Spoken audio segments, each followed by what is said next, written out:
Hi, welcome to the Now Seat It podcast, the place where heartbreak feels good. And the show where we talk about the stuff we're watching and whether you should be seated or not. I'm Christian. I'm Paige. And today, We're taking you on a little Odyssey. Spoiler alert, there's no Hondas in the movie. Odyssey to get Not to the theater. one Odyssey. Not one. What did you take me to? I was this movie's biggest hater. I remember seeing the first trailer. I think it looks good. And then more trailers came out. And then I was like, oh, this is getting a little overhyped. And then the popcorn bucket came out with the IMAX camera. Yeah, right. I was like, oh, it's just going to be stupid. As the days got closer to the release, I was like, this movie's going to be the biggest flop. It's going to suck. I'm going to hate it. I am here to report that I have completed over 12 hours of Odyssey viewing. I am your local spurt about the Odyssey. I am your Odyssey spurt. I've seen it in 3 different formats now. We've seen it in 3 different formats now, which we're going to. I think that you can, any questions you have, just ask me. I can answer them for you. Local guide. Some context for the movie. It's Nolan's 13th movie, which I think is a very fitting number. And you know what's interesting too? With each movie, his minutes in IMAX has increased. Yeah, well, this one's completely in IMAX. So, yeah. So Oppenheimer was a certain percentage more in IMAX. So he's been leading up to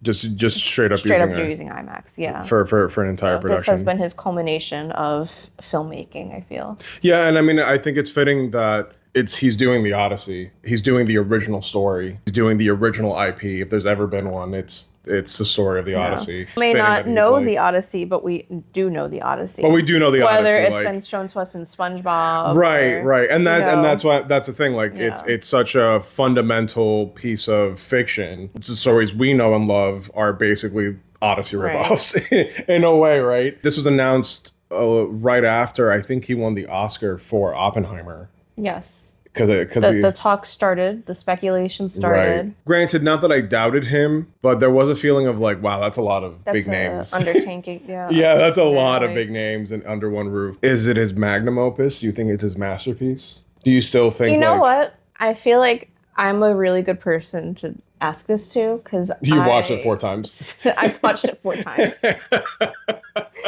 And I have to say, this is the only Christopher Nolan movie I've watched 4 times. This is the only movie in history that I've gone to the theater 4 times for. Right. So for me, yeah. Here's a question for you, since I know you like Project Hail Mary a lot. This or Project Hail Mary? Oh, it's really hard. When it comes to the main actor, Ryan Gosling, Project Hail Mary. Mm-hmm. Excellent. God, even set design, it's kind of rough because Project Hail Mary was also practical. And you know what? I have to say, we're going toward AI, we're going toward, a lot of computer generated, but the 2 best movies this year relied on practical effects. I don't know. It's really hard. I like both of them a lot. I mean, if I could have, I would have also seen Project Hail Mary 5 more times. Yeah. I definitely think it's an imperfect movie, The Odyssey. Don't listen to him, Christopher Nolan. It's perfect. Is this the best movie of the year so far? It's up there with Project Hail Mary. It's up there with Project Hail Mary. So it's up there, yeah. And, Obsession 2, I don't want to completely overshadow that as well because that's also a very good movie. It's up there. I definitely think the bar once again has been set. And that's what I keep saying about Nolan and I think people kind of forget about. I think he's a man that will be studied.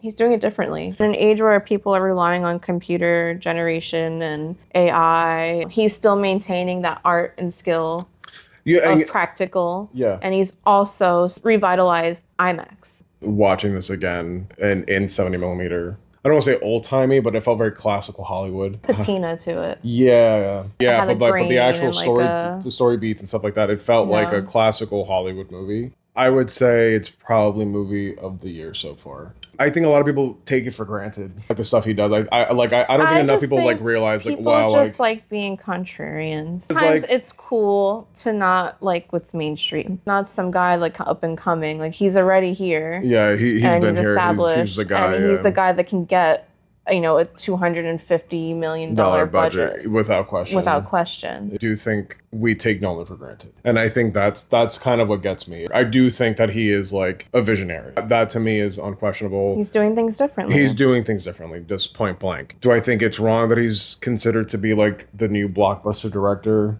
I'm not mad at it. Listen, our theater was packed. Every single time we went to the theater. Every time we went to a different theater screening, even when it was I packed. went to go see it, like I wanted to go, so I of course booked the worst seat in the house just to be there because it was completely full. The fact that he can still attract he's bringing people to the theater. Yeah, he's bringing people to the theaters, and it shows that he has a respect for the movie theater experience. So on that level, I'm about his mission. And yeah, it might be a little like annoying that he's filming it on 70mm IMAX. You know, the whole thing is as Nolan intended. We'll get into that, yeah. It's a format that also deserves its respect. And again, it's the only reason it's so hard to get is because they don't make them anymore. Yeah, which is insane to think about. It's truly just an antiquated way of viewing film. Yeah. When I see the IMAX CEO talk about, well, we can't just go ahead and make new ones, seeing what goes into those machines, like actually running them, and it's like, oh my god, if you had to build this, and it's like wide scale, it's a skilled labor that a skilled labor that we just don't have. AMC just probably does not want to invest in because it's probably easier to just have the IMAX laser in most theaters just hit play. And just hit play. Yeah. I mean, I'm also very ignorant to how the laser works, but the film takes a skill. It's a skilled labor job. Movie theater we were just at, we heard someone talking about how every 20 minutes it had to be switched over. Yeah, we did catch it in 3 formats. Yes, we caught it in digital IMAX, which is the 1.9. Digital IMAX. The 1.9 ratio, and this was at the Sundial, the AMC at the Sundial here in St. Pete. We caught it at the AMC Veterans in their Dolby Cinema, and then we caught it tonight at our local theater. Well, local for Tampa, a bit far for us, but we did the drive. Sunray Cinema here in Tampa, which I gotta give shout out to them. Shout out to such Sunray, an incredible theater. It really is. We've gone there a few times. It's just a really far drive for us. It's a really far drive. It's like an hour. But it's such a good theater. Like I really wish they were closer. Yeah, it's an amazing theater. Yeah. And we found out tonight that the owner is also a skilled projectionist.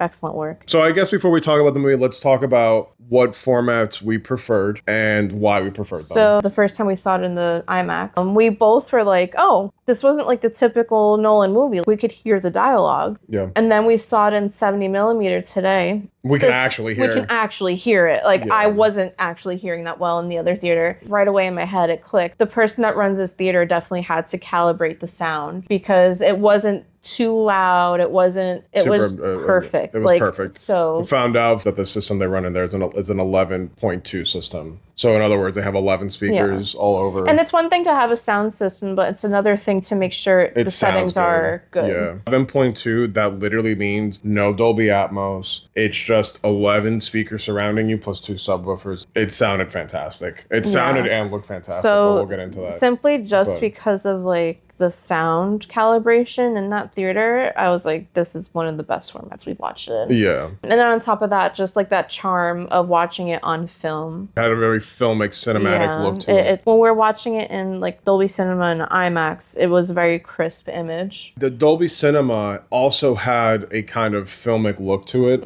a standard 4K Dolby Vision overlay.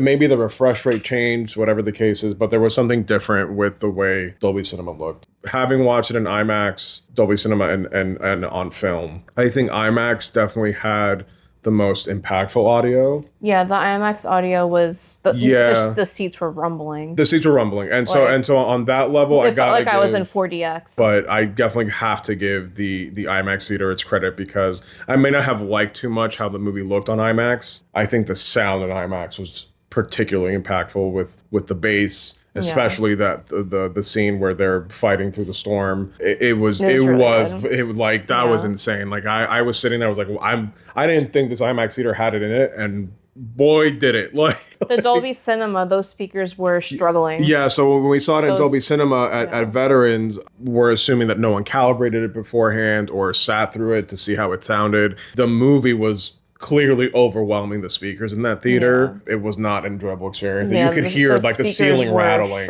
The speakers were struggling to replicate that movie, unfortunately. We liked it for Evil Dead Burn, so I was kind of disappointed to see that it was struggling. I think if they went back and recalibrated the system for like be appropriate, I think it probably would sound really good. Yeah. We'll say when we saw it in Dolby Cinema, my eyes accepted the movie a little better. And then when we saw it at 70mm film tonight at Sunray, this is by far my favorite viewing of this movie. And Like, and it was the non-IMAX way. It was not with all the IMAX DTSX. It was literally just the film projection and a standard 11.2 system. And I loved it. Seeing the movie in this way completely recontextualized I the film for me. kept Like, joking halfway as Nolan intended. I think the big point we're missing about him filming in 70 millimeter film is that we're all looking at it from the perspective of like, oh, but like I can't see it in that format and blah, blah, blah. And it's like, and I've said this before on a separate video, it doesn't really matter. At the end of the day, the amount of resolution that film is capturing, you can crop it whichever which way and make it look good for however you're watching it. And I think that's really the point here. What we're missing here is that it's more about the analog storage he's using to keep that movie. You're going to be able to go back to it for who knows how long and be able to rescan it, get another copy made, and you're not going to have any like true loss of quality. With negatives, they last a while, and because it's a photochemical reaction happening, you're going to get more definition from that image, period. And the fact that, again, because each frame is so large, the amount of resolution you're getting from each frame, when you crop it, it almost doesn't even matter. Like, I'm telling you, you watch this movie on film, on 70 millimeter film, and I loved it. I gotta say, like, I didn't even care. I didn't watch it in 70 millimeter IMAX. Like, I feel like when we watched it in IMAX, it was so clear that the resolution was so high for the entire movie. I wasn't as immersed as I would have liked to have been watching it in IMAX. Whereas watching it in like this kind of more cinematic format, I was completely enthralled. It was like I was watching a different movie. Like, I compare it to like listening to an album on vinyl versus like Spotify. Exactly. And any like audiophile will say vinyl record is the best way to listen to music because of that clarity. Exactly. Same thing for film. Like, you want to watch a good film, you need to have it on film. Not to say that it's not worth seeing on IMAX 70 millimeter. Right. Like, if you can see it, great. See it wherever you can see it. See it wherever you can see it. I don't think it matters. I don't think it matters. Absolutely. I think that's the point. I don't think it matters the format. And I say this respectfully, would like for people to stop complaining about it. I'm telling you, it does not matter what format you watch it in. If you can watch it on 70 millimeter film at your local theater, if they're showing it, go watch it there. If you can see it in Dolby Cinema and the setup is good, watch it in Dolby Cinema. I don't think anyone's gonna really miss the fact that you're not getting this tall aspect. I think it's just a lot of hate. Oh my God, but I don't understand why I can watch it on my... I literally, to me, after watching it tonight, that argument is complete. That argument is dead for me. Like, I'm sorry. I'm telling you, I had a better time watching it in this way. Felt more like an epic than it did on IMAX. To that point too, we'll get into a little later.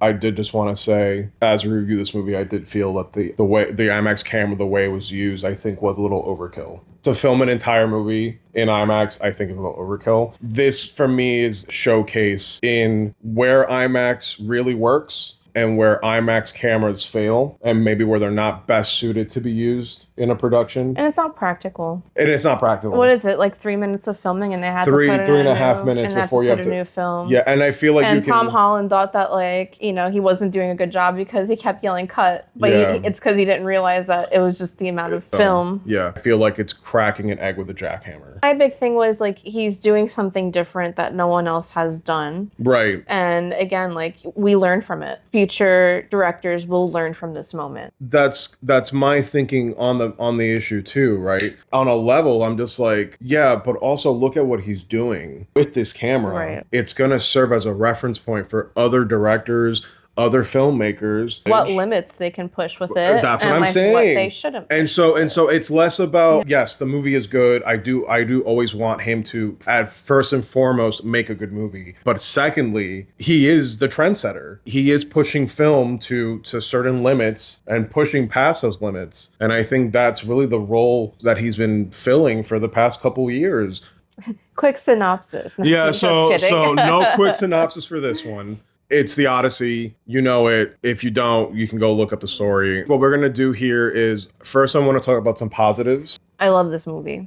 I don't know if we talked about that yet. Yeah, I don't know if you mentioned that yet. Did I mention that yet? Right. I love this movie. You want to I start only with the have positives. Okay. Ludwig Van Gorenson. I think, first of all, like, his name is Ludwig. Of course, he's going to be a musical genius. With a name like Ludwig, like, right? With a name like Ludwig. Like, It's a given. When we first sat for this movie, something that stood out for me was the score. I really love the score. Yeah, the score was amazing. And the only direction he was given was unearth these ancient instruments. Greek instruments, and that's all he could use for this movie. It's true. Like, you didn't really hear any kind of orchestral music. No. Very effective. This movie is very of this world. It's very of this earth. Like, you can just feel it from the sound. People are saying that, like, this is his worst. People are saying that. People are saying. I've come across people saying this is his worst one. I don't know what no, movie like, I watched. I actually want to get this on disc and listen to it. The time I watch this film, I pick up more on the motifs and the story he is also telling through the music. Through the music is absolutely incredible. Like in that one scene, I'm like, it's through the also sirens. Yeah, through the sirens. Like that same siren song is when he's talking to Penelope. The strumming of the bow when he plucks the bow to hunt. What I liked about the bow pluck sound design is that each time he did it throughout the movie, it was like an overture. Like it was it became stronger and there was more layers to it. Yeah. Like the first time he plucks it, it's very simple. Like it kind of felt like a harp. Kind of just plucking, but by the time he does it at the end, there's this impact to it, and it's just like, oh yeah, it tells the journey of his Odyssey. No, and that's a great way of putting it. He is assisting the story with the music. He's telling the whole story with the music, and I think it's the work he pulls off here, beautiful. Yeah. The sound design here is off. It's off the charts. Yeah, we both kept saying like we can still hear the Cyclops screaming. The Cyclops scream, sound effects of when Cersei's transforming the men into pigs. A lot of the sound effects here made me uncomfortable. Hearing the Cyclops chew, the sound design here rocks. I don't have any other way of putting that. Put me into the movie in a way that I just was not prepared for. Yeah. When they're going through that storm, I felt like I was there. The way I could hear the thunder, the boat creaking and cracking and breaking, and the mast falling off the boat onto the crew. Yeah, the sound design here is insane. I don't know how they recorded it, what they did to do it. And that's another thing. A lot of people are saying, oh, it was too loud. And you know what? We don't have people calibrating the theater. I don't know that it was too loud in the IMAX. I think it was purposely I'm not gonna take away from that. That was very loud on the IMAX. It was very loud. Is it because they don't have like a professional person there? No, that's, like, I don't know. Calibrating the stereos. I don't know. I don't think it sounded that bad. I don't think it sounded bad. I'm just saying that it's loud.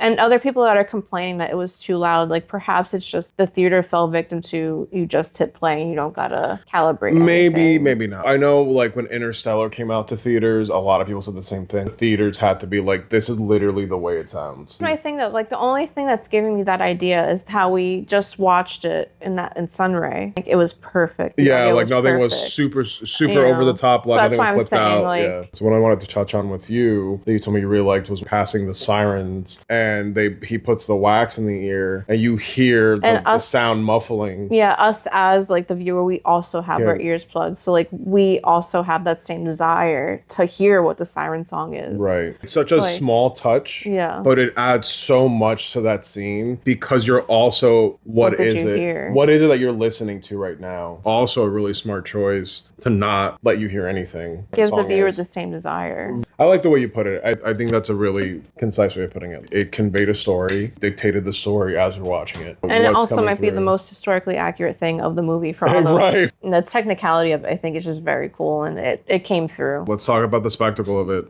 It is grand in scale. Like it plays like an epic. It looks like it. The way they choose to represent Zeus here with just being the gods in general are represented as kind of forces of nature, less than personifications of those gods. How did you feel about the costuming and the looks here, the dresses, the armor? There's one in particular I think we have to shout out, obviously. Agamemnon had that shit on. He had that shit on. My favorite part, when they open the gates of Troy and he's just standing there like, no, it's sick. It killed me. He looks insane. That armor, I want to buy that armor. My guy was Aura Farm. My point being is that he had that shit on.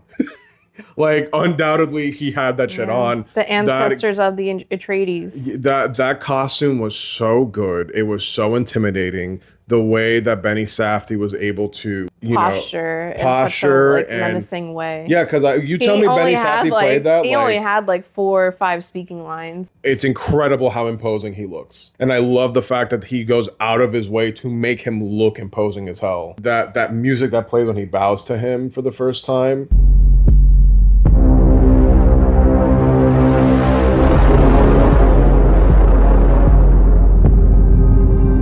And then the fact that he's forcing you to look up at him was incredible. Like you watch Troy, for example, with Brian Cox, and he's just fucking... He's like, fuck off. Yeah, exactly. You know, whereas here it's more, again, he's very menacing. He in himself is a mythological character in this. Agamemnon's sails, when they appeared, the fathers hid their sons, flashes to Agamemnon and his armor.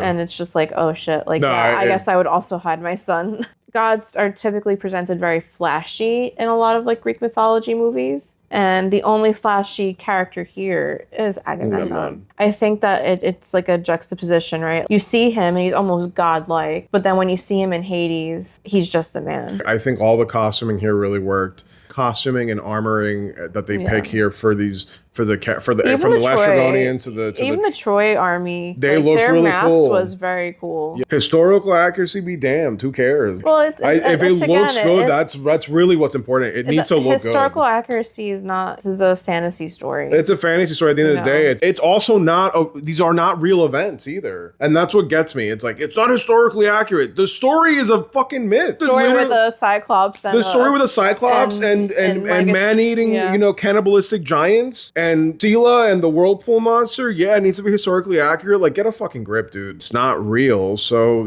take the creative liberty to make it look cool. It works. I'm sorry, it works. Again, he had that shit on. Like, my guy turns around and he said in an interview, like, how did you make your body so menacing? He was like, well, instead of turning my head, I turn my whole body. So you turn your whole body. Yeah. You turn your whole body and it commands attention. So let's talk about like the adventure scenes. Let's start out with the Cyclops scene. Yeah. It was very reminiscent of Saturn eating his son. Right. He was inspired by that Goya painting. It's probably my favorite of the adventure scenes. I think what they pulled off with that Cyclops, I think is transcendent. Yeah. Blown away. Absolutely blown away. That scene is uncomfortable. It's terrifying. The fact that he's just eating these guys. I'm just sad that Odysseus walks into this cave, acts like he owns the place, eats this guy's cheese, is expecting a warm welcome. The problem here is Odysseus's hubris. Yeah. And how he needs to be humbled because he thinks, I wouldn't say that everyone knows Zeus's law. Zeus's law is everywhere. Like, I'm going to be accepted everywhere. It's like, everywhere is not like Ithaca or Troy, or you don't know anything but Ithaca. Clearly, not to get too off topic, but the movie does play on a base level. He's traveling, but he's not a traveled man. He doesn't know what's out there. Yeah. So he's just assuming like, who doesn't know about Zeus's law? The Cyclops look great. What they're able to pull off with the practical effects of having the puppet and then having Bill Irwin be in that costume and then have the forced perspective to make him look like the Cyclops was incredible work. I don't have any notes on that. And no, this is like our first Cyclops too, which is depicted like human. It's a big human with a birth defect. Love the way it plays when they're stuck in there and he's just plucking them in the dark. And you hear that crunching. And then you hear I'm telling you, hearing that sound effect of him crunching on their bodies to eat was all 3 times I've watched that movie so far, and it's made me incredibly uncomfortable to watch that sequence. He gets poked in the eye, and you hear that guttural reaction. I think for me, that's like the new T-Rex roar. It's like, horrifying. It really unsettles you. Really conveys the pain that he's going through. The chase down the mountainside to the ship, and then when he flops into the water, and then he comes back out. When he turns his back towards the shoreline, it's a forced perspective, and I think the IMAX camera kind of ruins that a little bit because it's so high def, but still looks cool to see. Like, I couldn't tell. Yeah, so when he turns his back, very, like, and you Godzilla. can see the frame of his back towards the shore, but you can tell that it's Bill Irwin walking, and they've kind of just forced perspective it.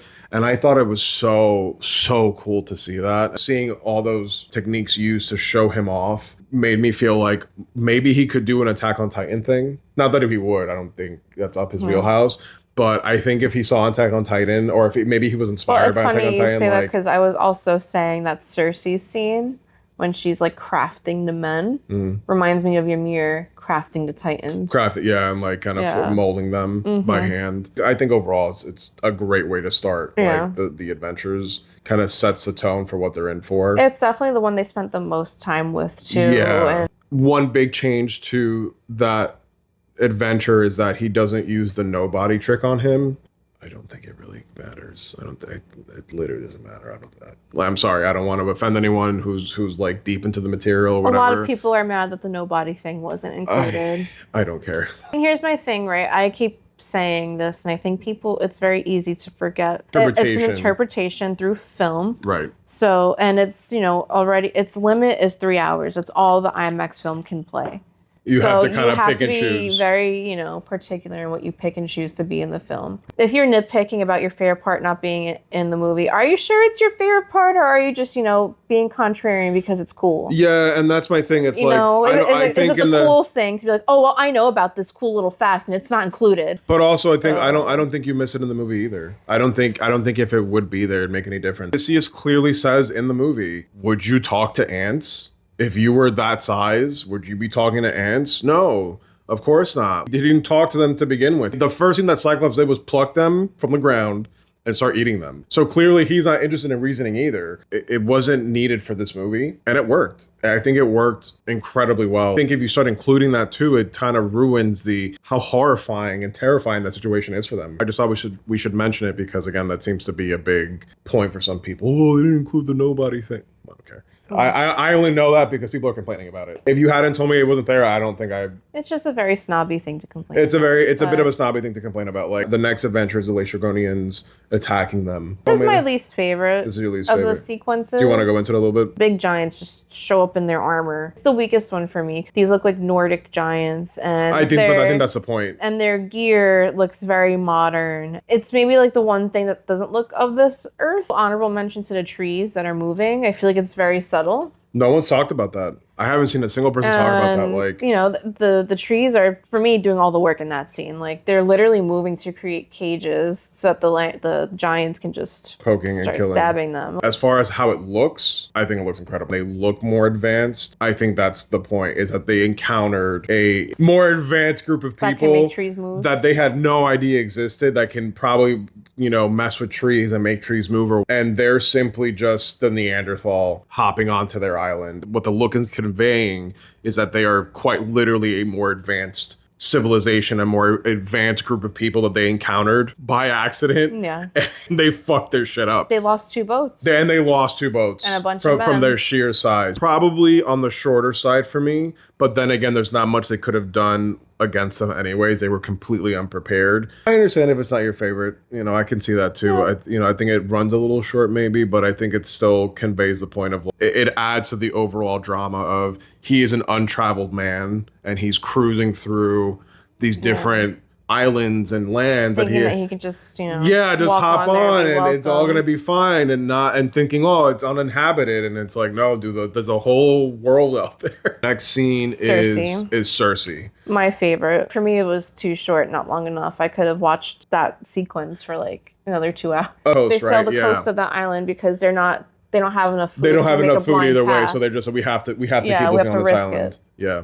And they find Cersei. Cats on their way up, like the tiger and the panther and the leopard. Yes. Who are those people? Right. And are they her protectors? Are they just her she's captured them? And maybe because you see the other armor at the back of the house. I'm going to touch on the effects first before we get into kind of what that scene represented to for the movie. I could have sworn to you that was CGI. And when we later learned it was all practical effects too, blew my mind. There's a shot of her shoving her arm down the guy's throat. I love when she's just like manipulating their face. Like she's just touching it, like as if she's like kind of like caressing them. But then she's like going into a rough hand and just like reshaping them. Ripping out his beard hair. It's just so like, it's very earthly. It's very like she's playing with clay. Right. And she's shaping them and like rolls up her sleeves and like, all right, I'm getting into this. The way they're eating and what they're eating. I had no idea about the Cersei scene, to be honest with you. I didn't know anything about her turning them into pigs or anything. It making me unsettled, if only because of the way they were eating that stew. Yeah. And then seeing how it was like a tentacle. They're very gluttonous. Yeah. And I was like, oh, what's going on here? Yeah. Like, why are they eating like that? Matt Damon finally gets up there to rescue his men. And well, she holds the mirror to him.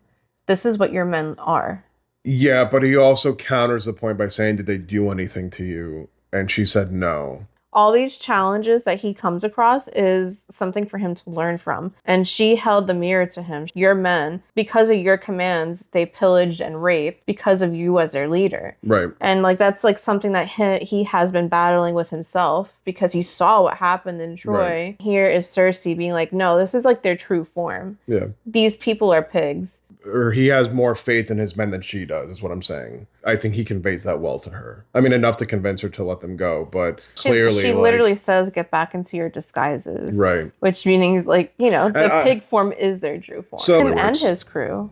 Because she even says, like, why would I have a liar in my house? Like, you won't even accept my hospitality and offerings of Zeus. Right. You know, I keep forgetting to mention is that I think anyone's ever captured the horror of Greek mythology as well as he did. Yeah, because there's a lot of horror here. Because Greek mythology is pretty horrific and brutal and gruesome. Yeah. And it's not hasn't really been captured before in previous films. This very much like captured that essence of horror, the fear. I agree. Like a lot of the stuff we watch is not. It's very fantastical. It's more fantastical. Like, it's more superhero coded or fantastic, fantasy coded as opposed to like the horrors. No, it's actually pretty frightening. The horrors of the gods, like a cyclops. The sea, the storms, right. Cersei with her magic and that line too in that scene where he says we should kill her, she's a witch, and he's like, but who gave her powers? Your gods. I think it's also like you're starting to see his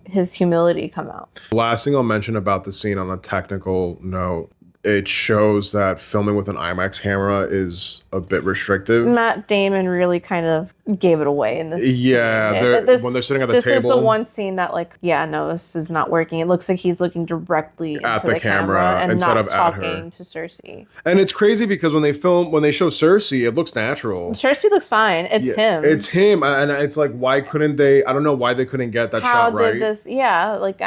How did that get past the edits? I don't know.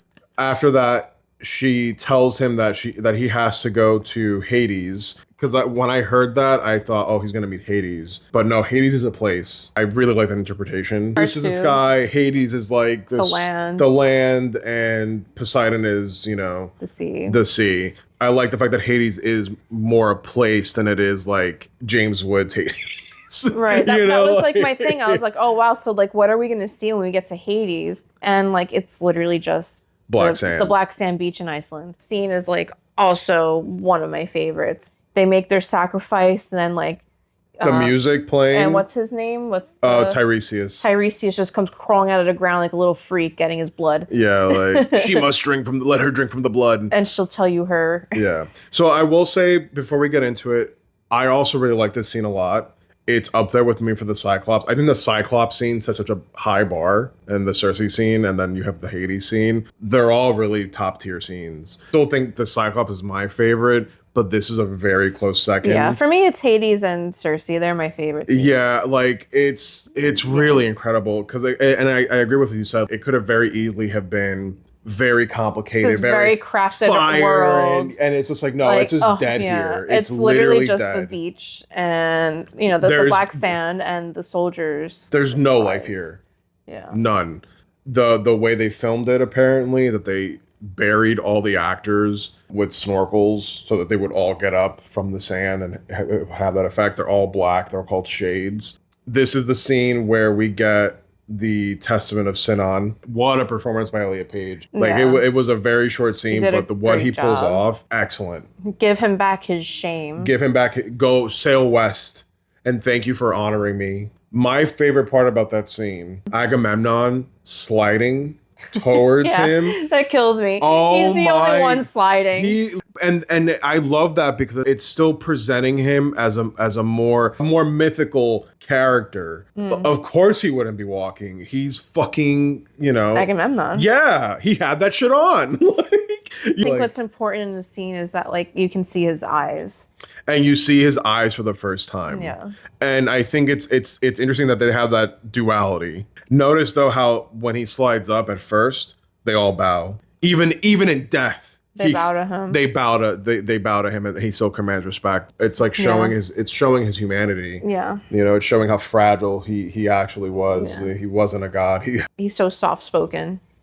Right. He's so, Yeah. he's got this very commandeering posture and presence, but then in death, he's very soft-spoken, really. I was surprised, too, that they gave him that affect, that they had him give that performance so soft-spoken, because I did expect him to be a bit like Darth Vader and be like, oh, but it's not. A man that realizes his mistake. I know you don't really like it that much, but I love the flashback as he's telling the story of his, hero's welcome. I feel like because the movie has so much to cover, to me, the scene felt rushed. And it felt rushed in a way of I didn't think so. It needs to be in there because we need to explain this plot that point. Sequence. And it's not a terrible sequence. Also, again, like you see him without his armor on for the first time, and he's a little man. He's, he's in a vulnerable position. They made him soft, he says, and then he gets stabbed to death.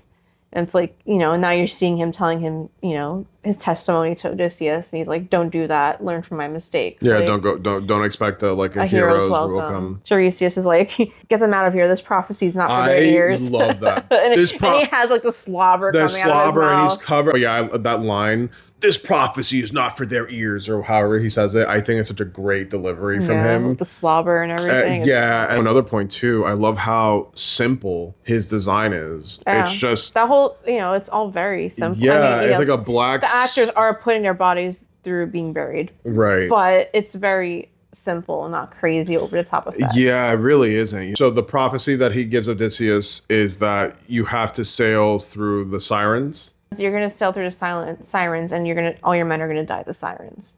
And then Odysseus says, well, I'm going to tell them to plug their ears. Right. And he's like, oh, well, even if you do that, you're either going to lose them all to the whirlpool, or you're going to lose 6 to the Scylla. Yeah. And then even though you're still going to lose them all, it's because they're going to eat the cows on Apollo's beach. Yeah, you're gonna get them all killed regardless. So they're in the scenario stop where defying the gods. Scene right after is him sailing through the Sirens Cove. Love that scene. They plug their ears, and then like as the audience, your ears are also plugged. Your ears are also plugged. I think the performance again that Matt Damon gives, having been the only one to listen to the siren song, I love the idea that the movie also has of him. The character is played up as kind of an explorer in a way. He's never seen this before, so he also wants to like experience it. Bravado he gives that performance. No, don't, not me though. Tie me up. I don't know how you felt about the Asian guy. Jumped in the water. He's like, I can't. he succumbs to his, his baser desires. Right. My guy said, nah, I need me some of those biddies. I've been surrounded by men too long. Could have made it longer. They could have made you interact with the sirens, but like, no, I think it was appropriate. Like, it left us wanting more. The speech he gives after they sail out of it. The thing you want the most is what you can't have because it's something you had. Because it's something you've already had and lost. Yeah. And what they told me was that I don't really want to go home. In a way, it also reveals his truest desires. And I think it speaks to, again, the character, where it's not just is he seeking absolution for the stuff he's done. Are the gods kind of punishing him? Yes, that's all also true. But there is an aspect of he loves exploring. He clearly, it's to the detriment of the rest of his crew. I don't know if he loves exploring. My guy's getting put through the ringer. He's getting put through the ringer, but this is a very it's a philosophical. Like he is on like it's a journey of his soul. The second to last adventure is the whirlpool and Scylla. Just like his crew, I'm also tired. Yeah, at that point they were just exhausted. I feel bad for the crew, dude. I feel bad for the crew. They had to go through Cyclops, giants, shape-shifting witch lady, Hades, sirens, and now they got to deal with like a whirlpool and what's interesting about that scene is that they don't know about Scylla. And so he has to do that trick again of deception of his own crew.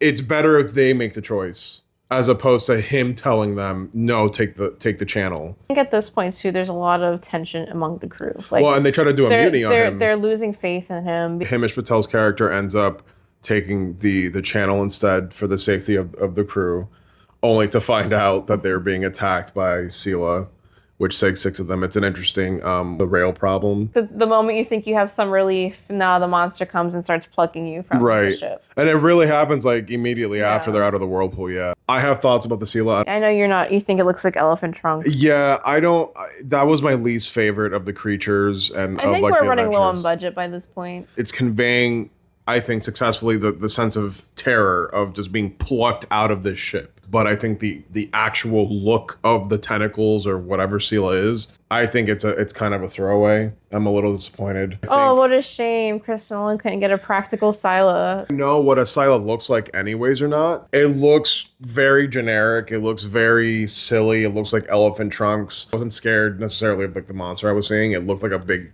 CGI thing anyways. And so my complaint here is I think his commitment to making everything either practical or grounded sometimes is a negative. You're already going the distance with how you're depicting these other elements. Could have gone a little weirder. It could have been a little bit more fantastical. No, I don't know. That sounds a little crazy. I kind of like just like a little rock creature. Sun God's Isle. And there's cattle there. They can't eat the cattle or else the crew dies. The crew swears that they won't eat cattle. My favorite scene, you see them in a hole eating the cattle. Just like, did you think if because you hid it from me that like you would be absolved of this? But it's fucked up because they land there with no provisions after all this turmoil and they can't get off because the winds won't change. And the winds only change when they kill the cattle. Should have never went to the island in the first place. That's how he would have defied that. But, you know, his men again have lost all faith in him. They face Zeus's and Poseidon's punishment for having done so. You see probably the most clear indication of Zeus in this movie where he like strikes the ship. I felt Zeus's harsh hand and it's literally a giant lightning bolt that cracks the ship in half. What a scene. Like between the roaring of the water, breaking of the mast on the ship, falling on the crew. Like, do you like the way how they filmed it, how it was dark? It's like, oh no, it was perfect. Sea, yeah, I thought it was appropriately dark. It was appropriately terrifying. Like King Milanese. When he says, what did you hear the story from the inside? When he recounts the story to Telemachus about what it was like to be inside, I found that so fascinating, what they went through and how rough it was. Your plan was to hide yourself inside a wooden horse, have them bring that horse into the city, and yes, what if actually? And I love the answer we get like here. The very graphic about it, the piss and the shit. Like, they would have had to like the people drowning from the tide. The water seeping people into the stabbed when they were poking the horse, like suffocating probably. Matt Damon or Odysseus finally opens the horse, and he's the first to come down. But then when he stands, he like buckles under his weight because he hasn't used his legs like that in who knows how long.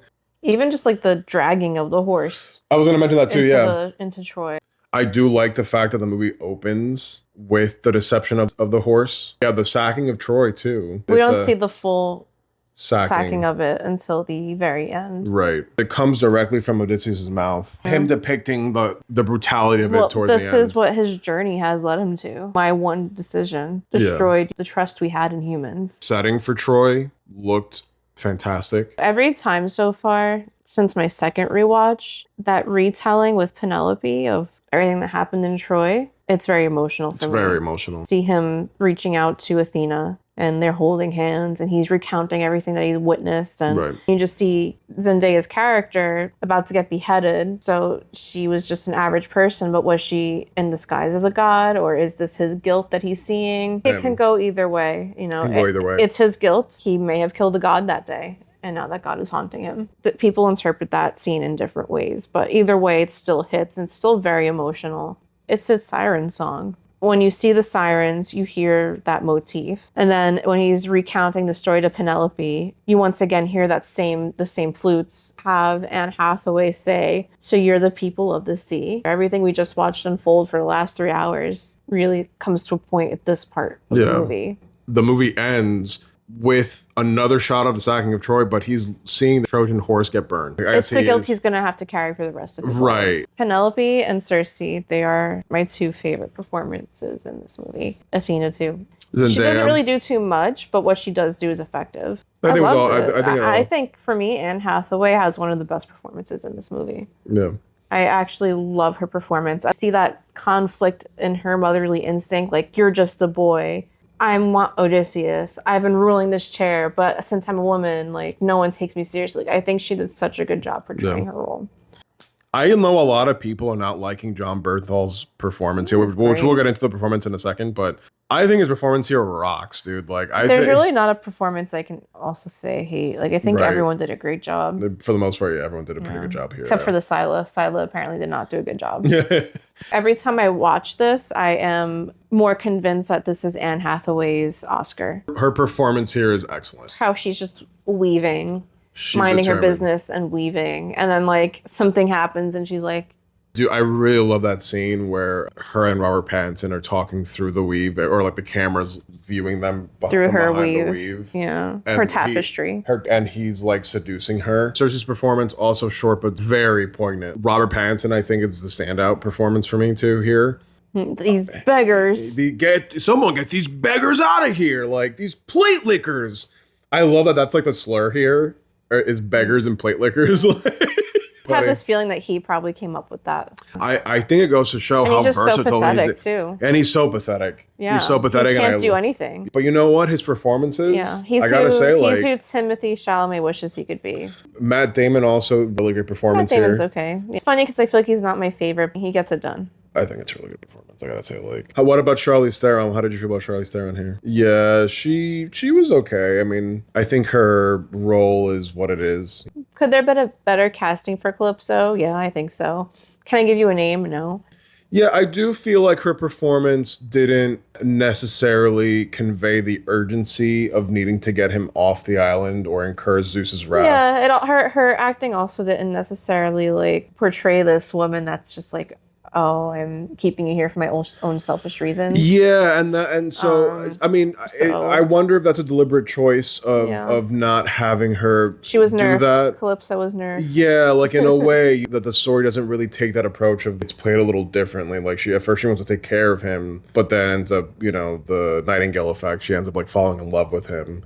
It's fine. It gets the job done. It moves the story along. I feel like maybe it was a little lazy. I'm happy that Helen of Troy, played by Lupita Nyong'o, has a couple minutes of screen time, and that it shuts up everyone complaining about like, oh my god, I can't believe they casted Helen of Troy as black. She's very saturated. She's very beautiful. Incredibly saturated. And that is the point. I thought she was excellent. Even her speaking lines were excellent. I mean, she's bitter. She's bitter. This whole war was started under her name. Yeah, and that definitely comes across. She was this beautiful woman, and she got destroyed by this war. Yeah. The camera gets her from an angle or from a particular view, or she's in the background, that she stands with this presence. As you said, she's very statuesque. The beauty she holds, I completely understand why you would cast her in that role. Can't imagine a better person to be cast. People were saying like Alexandra Dario, whatever her name is, and I'm like, no, she's not that kind of beautiful.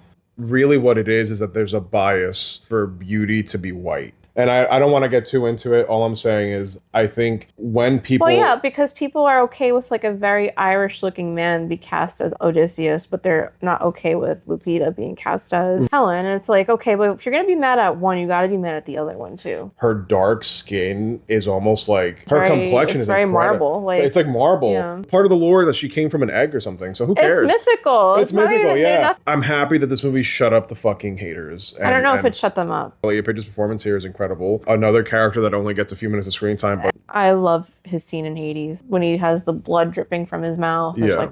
A lot of my negatives, guessing some of your negatives, are probably going to sound like nitpicks. It's not a perfect movie. There are flaws in it. It's an imperfect movie. From the first watch to my rewatches, that conversation with Cersei, it just does not come off as natural. It clearly looks like... you mean Matt Damon and Cersei at the dinner table? Like, Cersei looks fine. Matt Damon is like literally talking into the camera. Kills me every single time I watch it because I'm just like, how did this get past the edit? And I don't know, the ending. I don't need that whole dialogue between Anne Hathaway and Matt Damon when they're sailing west. I don't really have that many negatives. Like, it's a great fucking movie. I watched it 4 times. I'll watch it 3 more. From nitpicky to negative is how I'll scale this.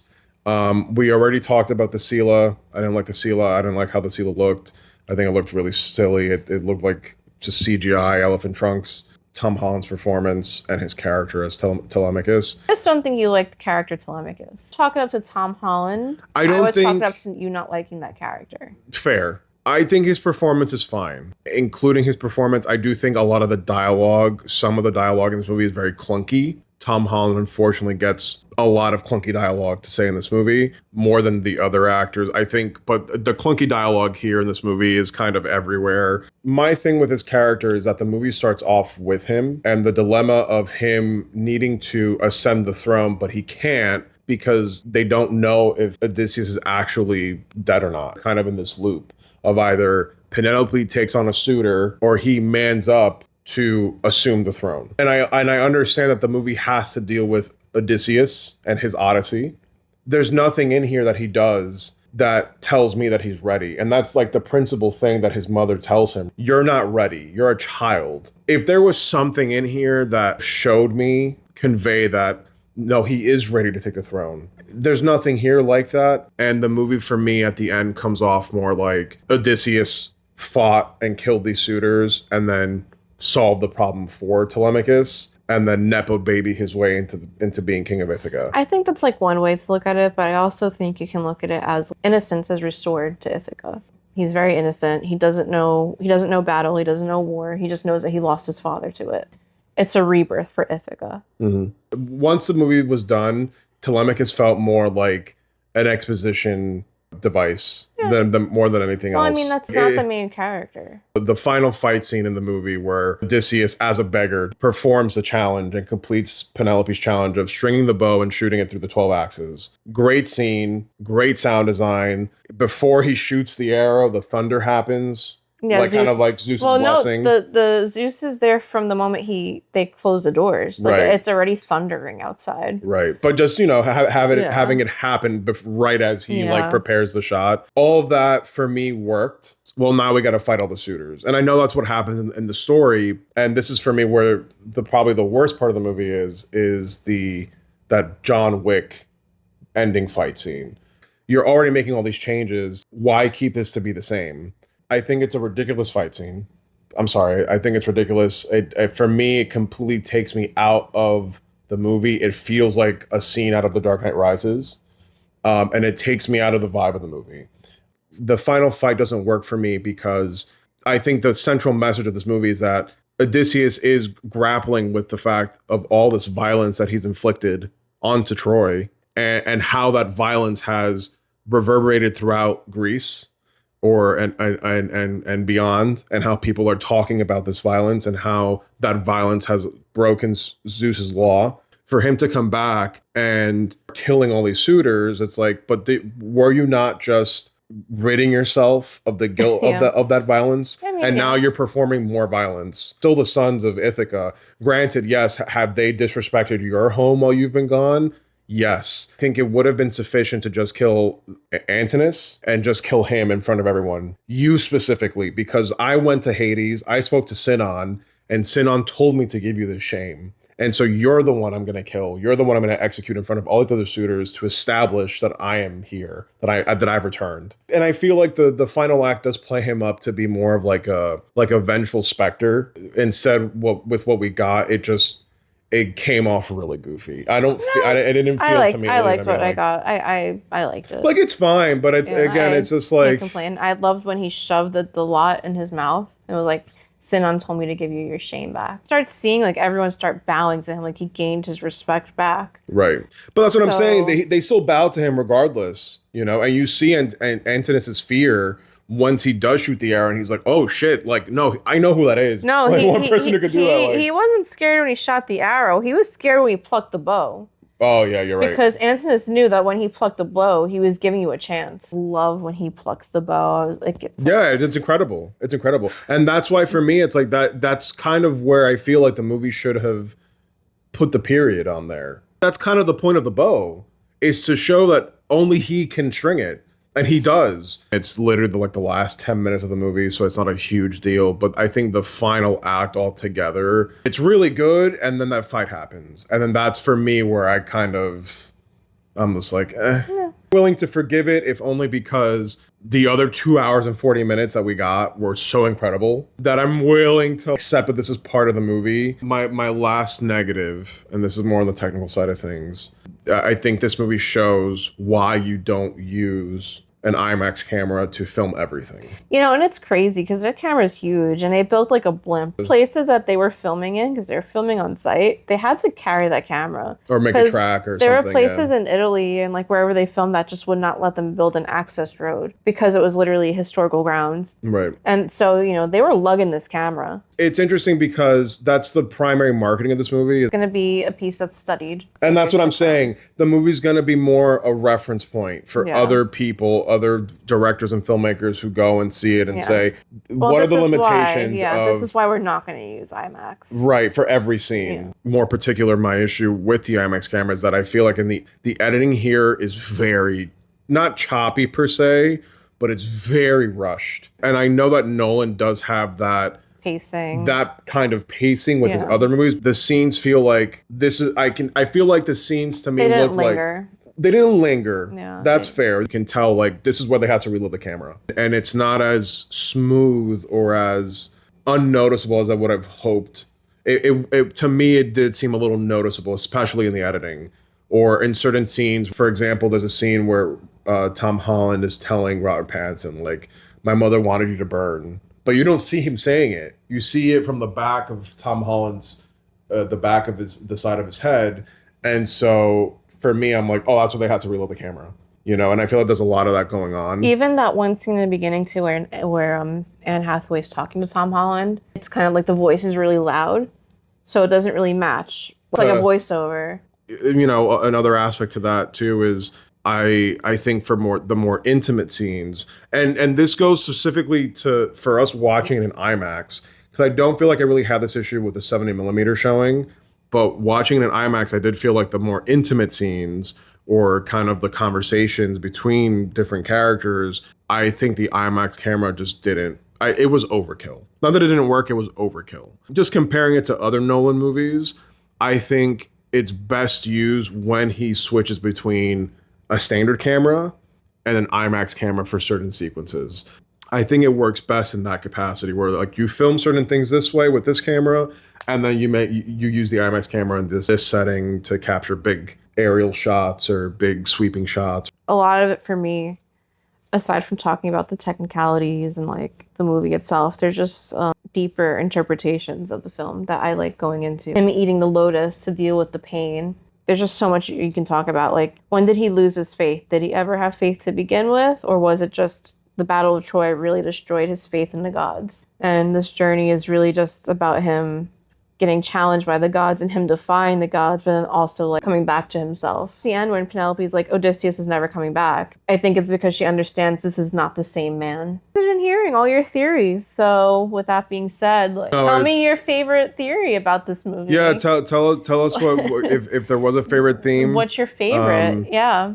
I feel like essays can be written about this. Yeah. As, you know, essays have been written about the Odyssey. Yeah. This one sequence that broke the rule of the gods, and people no longer have that respect for each other and the gods anymore. So very reminiscent of Oppenheimer, like that one thing, he thought he was doing the right thing. It's kind of that same theme there. Like, yeah, he unleashed something, would change humanity in a fundamental way. Yeah. Mm-hmm. I don't know if the book or the text deals with the same themes that that Nolan's presenting here. Watching it in this movie and how he presents it. Yeah. It's emotional. Like it's emotional. It's really interesting to watch. I find myself crying at the end when he talks about Troy. That confession. You mentioned that to me. I forgot the kind of confessional. It gives confession. It gives confession. Yeah. You know, Penelope's behind the screen. Just to say that the movie is like, oh, not good. Like I think that's like a disservice because I think it's a very deep, meaningful movie. It's very male centric and whatever. I get it, but it's the Odyssey. A man that went to war and destroyed a nation for what? This is the Odyssey, and I think they do keep that focus here. The movie does keep the focus on him. Yeah. So yeah, maybe Chris Nolan only writes movies about men because he is a man, and you know he probably would be really terrible about writing a movie about a woman. I think anyone walks away from watching a Christopher Nolan movie not being a little shock and awe. Maybe theories as to what he might tackle next after seeing something like this, what you might want to see him tackle. Do you think he'll do like an original project? Do you think he'll do another like fantastical he wants to do book? Horror, I heard he said. So too is I don't want him pigeonholed into just now doing like literary classics either. because I do like when we get sci-fi Nolan. I do like when we get Nolan with The Prestige. And maybe he'll do Alien. Maybe he'll do an Alien movie. Yeah, I would love for him to do an Alien movie. I think the point here is this. Christopher Nolan at this point can do pretty much anything in his style, in his sensibility, and in the way he voices in his movies. And I think it's going to come across really, really well. Yeah. Your favorite, like, theory, metaphor, scenes. What was your favorite adventure that they went on? Let's talk about it, because I really like hearing what people have to say. Yeah. There's criticism within reason, and then there's criticism where I'm just like, I don't know what movie you watched. A little senseless, because you know what? Like, people are watching this movie. People are watching this movie. Like, and so that's what I'm saying too. Like people are seated. Like, every time I try to book for this movie, it's like a full theater. Nolan's filmography, for the most part, is original stories. It's not based off IP. It's not based off previous text. Most of his stuff is stuff he's written. And that's how he's gotten to where he's at now. At this point, Nolan's name just being attached to a project really puts people, like, I can go to work and ask people, hey, are you watching the Odyssey? More in the pop culture conversation, like that's just kind of the level he's at right now. What I love about his movies is how excited other people who are not movie fans are to go, or not and like usual theater goers. That's like really our whole point of even doing this, is like to get people to go watch movies. Yeah, and absolutely. Let's talk about movies, because like community is important, right? And this is one way you get community, is through sharing theater experiences. I would like to also point out that in the 3 showings we've gone to, the theater etiquette. Oh my God, we've been with the best people. Oh my, you could hear a fucking pin drop in these theaters. No kidding, are like full, complete max capacity. Like, and everyone is quiet. The handicap spots are taken. And not one peep. An odyssey of a podcast. Hope you enjoyed. Hope you are watching this movie in multiple formats if you can't see it. And if you are watching it, let me know your theories. Yeah, let us know your theories, your thoughts. I want to hear your thoughts. How you feel about the movie. Is it Nolan's best? If not, what is his best? Does he still have something else he can show? Would be his masterpiece? Yeah, let us know your thoughts. Let's talk about it. I'm super excited for this movie. I think it goes without question. I'm seated for this. Oh yeah, I forgot that's the whole point. Yeah, I forgot that's the whole point of this. Seated. We're seated. Seated 4 times, baby. Seated 4, seated Michael 3 times. Michael for 5th. I can't wait to get this on 4K. We're seated. And yeah, let us know if you're seated too. Till next time. Now seated. So empathetic for him. The Cyclops. I'm really sad for him. These men just come into his house. Yeah, they just came into his house, but he's also eating them. He's also eating them. Would you not eat trespassers? Yeah.